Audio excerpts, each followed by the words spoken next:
We've been talking with Tom Klingenstein, who's a brilliant man. He's so accomplished, investing, playwright.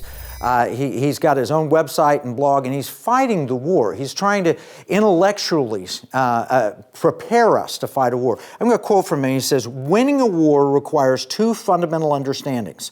First, you must understand that you are, in fact, in a war." Now, we're in the Economic War Room. We tell you every week we're in a war.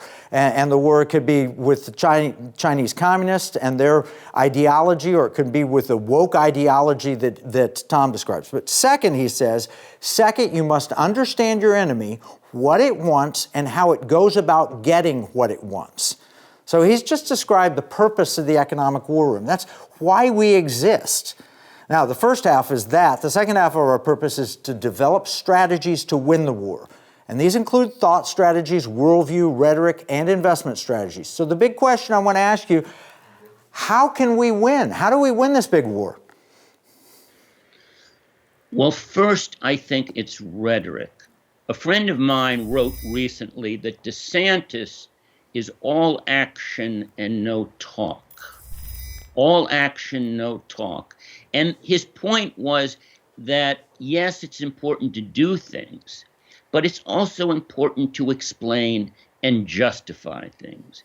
Abraham Lincoln won the Civil War as much by his rhetoric, as much by his explaining to the American people why it was so important to fight this war, as he did through his actions. So the first thing, and I just wrote an essay on this, an advice to this anti-woke caucus, which is rhetoric first. And I know that sounds kind of counterintuitive, but as the words you quoted suggest, you better know you're in a war, and you better be able to explain it. We're in an economic war. That's definitely true. But I think of it a little more comprehensively. It's a cultural war of which economics is very important, or to say it another way, it's a war about the American way of life. And obviously capitalism, the economy, is very important. So rhetoric is very important. As you said, quoting me, that not only do you have to explain that we're in a war, you have to explain the enemy. What is the enemy? How does it work? In a traditional totalitarian regime, the enemy is the state, and the state controls all aspects of public and private life. Not true here. Ours is kind of a loose confederation: business, media, entertainment, foundations, Democratic Party, and so on.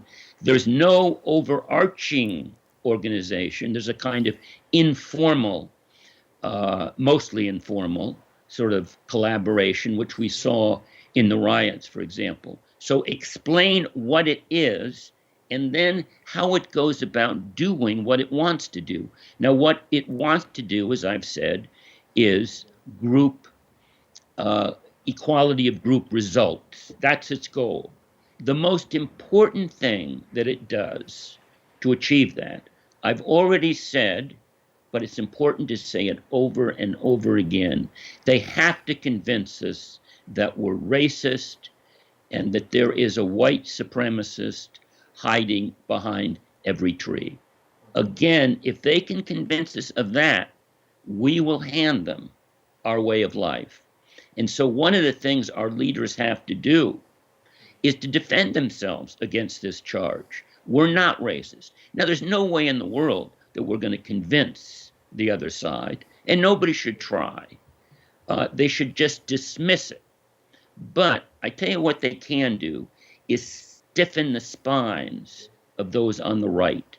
The race card works because those on the right, most, agree with it to a point. They have white guilt, and it makes it very difficult to fight back. And they've got to get over this white guilt stuff, right? And they've got to convince the American people that the goal is not to solve the race problem. The goal is to make sure the race problem doesn't destroy America.